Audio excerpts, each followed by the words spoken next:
Pada awal, ketika kamu menjalin hubungan dengan seorang narsistik, dunia menjadi sangat indah. Kamu akan berkomunikasi sepanjang waktu, dia akan menghujani kamu dengan segala macam hadiah dan perhatian. Kamu akan merasa mendapatkan seseorang yang tidak pernah kamu dapatkan sebelumnya. Kamu merasa belahan jiwa kamu sudah datang. Tetapi kemudian, tiba-tiba semuanya berubah. Dia yang biasanya memuji kamu, justru kemudian pelan-pelan mengkritik kamu. Dan kritikan itu semakin lama semakin meningkat. Dia yang begitu mencintai kamu pada awalnya, kemudian berubah menjadi seseorang yang sepertinya menjadi sumber rasa sakit kamu. Kita tahu itu adalah fase devalue, ketika seorang narsistik mulai menurunkan nilai-nilai kalian supaya dia semakin bisa mengontrol kalian.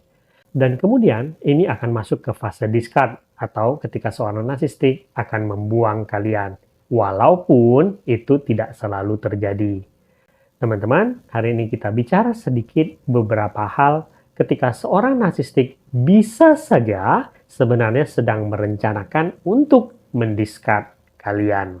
Yang pertama, kita tahu biasanya seorang narsistik itu akan mendiscard korbannya karena dia sudah punya supply yang baru. Seorang narsistik itu tidak suka sendirian. Karena itu, mereka biasanya akan meninggalkan supply utamanya karena mereka merasa mendapatkan yang lebih baik dalam tanda kutip. Lebih baik dalam hal ini bukan berarti supply berikutnya ini memang lebih baik dari pasangannya yang sekarang. Tetapi biasanya ini menunjukkan bahwa supply barunya ini lebih bisa dikontrol oleh si narsistik. Artinya, seseorang yang lebih terkendali atau seseorang yang lebih bisa memenuhi apa yang diinginkan oleh si narsistik.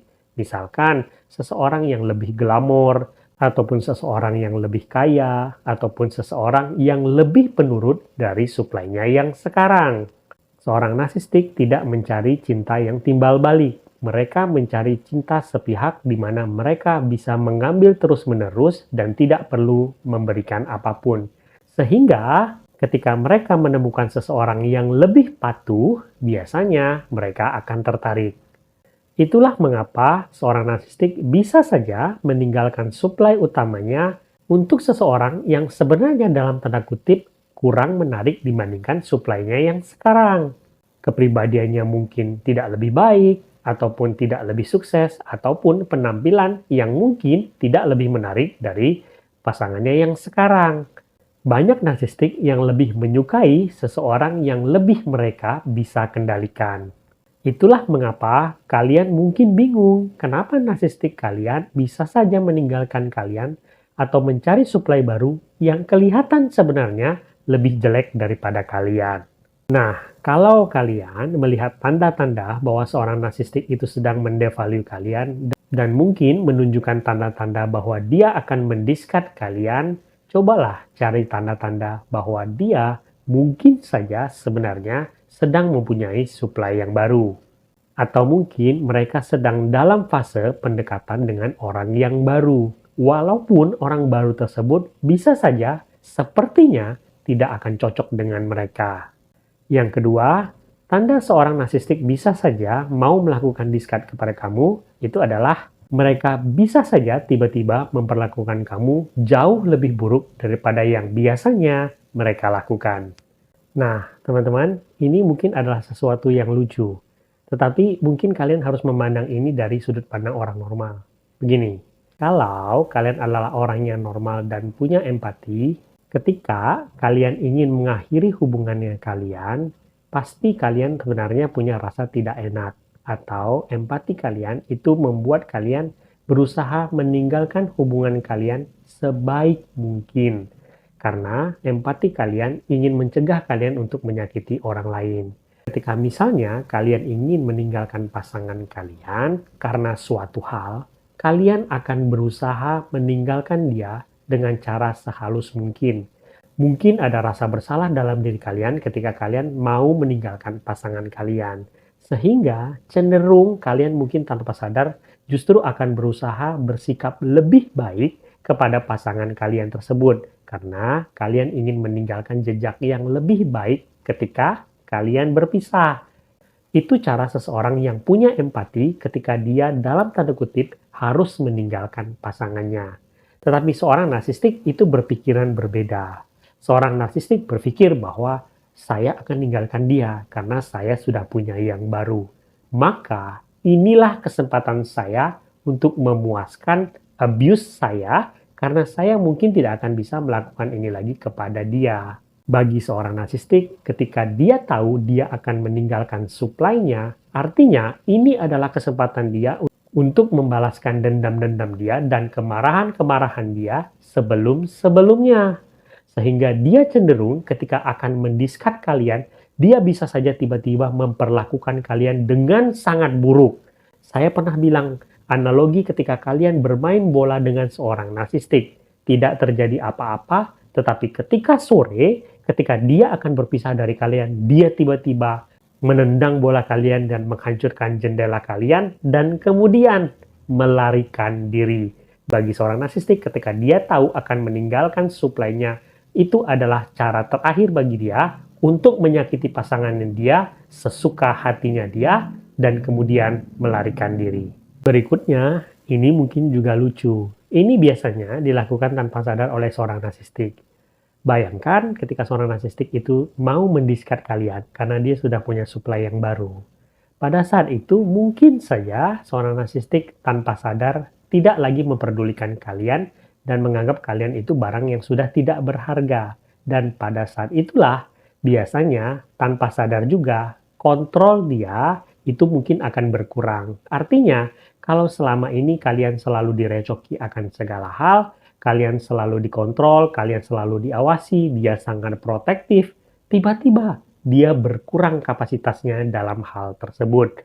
Ini analoginya adalah ketika seseorang punya mainan baru, tanpa sadar dia akan mengabaikan mainan lamanya dia. Kalian, supply lamanya dia, mungkin akan merasa bahwa kenapa dia berubah. Tidak lagi melakukan banyak drama atau pengontrolan seperti yang biasa dia lakukan. Banyak dari kalian yang mungkin akan bingung akan hal tersebut atau mungkin merasa bahwa dia berubah menjadi orang yang lebih baik.